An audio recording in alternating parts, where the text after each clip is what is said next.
I don't normally talk to people when I'm doing my bead work, but I'm going to today. I have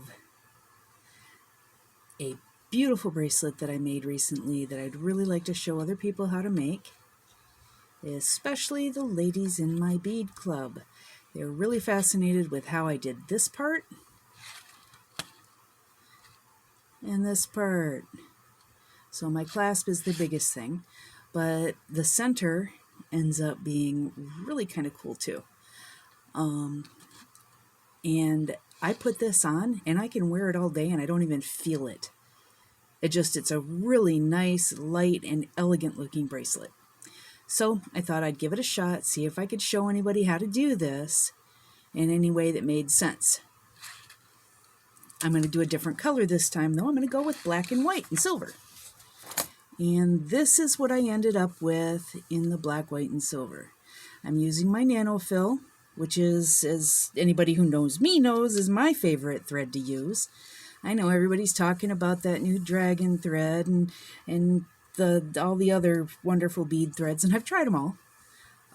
This happens to be my favorite for most projects. There are other projects that end up having a different threads are more appropriate, but for most projects, this is what I end up with.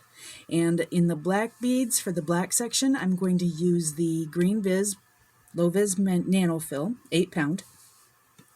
And underneath the clear beads and the white beads here, over here, I'm going to use the 8 pound Nano Fill.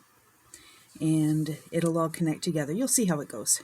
Anyway, you need to have a center bead to go in this spot right here.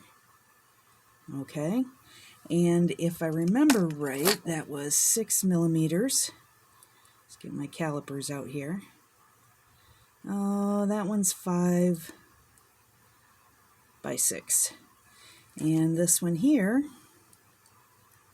is 5. So, nope, it's 6. So, should be just about right. Let me double check that. Nope. Yep, it's 5 by 6. Now, the 6 will work. And if anybody who's ever done any length of beading knows, if you need to adjust, you adjust. And the beads that are in these sections right here, because that is a bicone in there if you can't see it. It is a 2 millimeter crystal bicone, same color as this. And it adds a nice little bling. You can hardly see it, but when the light hits this thing, it is just gorgeous. I, however, am not going to use that color this time. I am going to use these white frosted rainbow bicones. And these are actually 3 millimeters, so I'm going to do it a little adjustment when it comes to putting the beads around it. But that shouldn't be a problem. It'll just be a matter of adding probably 1 bead. Maybe 2. Probably 2. Anyway, so I've got my 6 millimeter rounds, my 3 millimeter bicones, and they're not fancy. I mean, they're not Swarovski, but they look really nice with the beads. I'm also using the, I call them the skinny bugles. They're the bugle beads that are real thin. They were popular there for a while, but don't seem to be as popular anymore. But I love them for most projects because I like to use them. I like to use them in addition to seed beads, and they work well with not only the 11-Os, they also work well with 15-Os, which I use a lot of as well. Anyway, I'm using the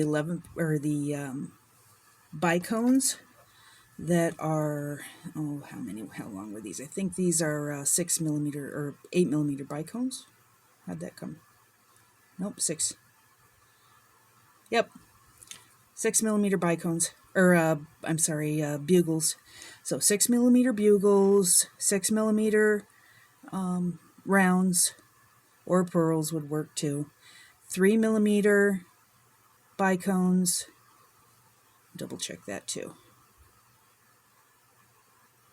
Yep, 3 millimeter bicones, or 2.5 to 3 millimeter.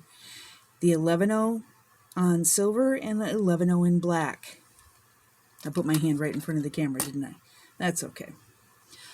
Anyway, so I'm going to pause here and get myself set up. You need to have a needle and thread, and of course your scissors or burner, either one. I happen to like my burner, but scissors work too. And let's get started.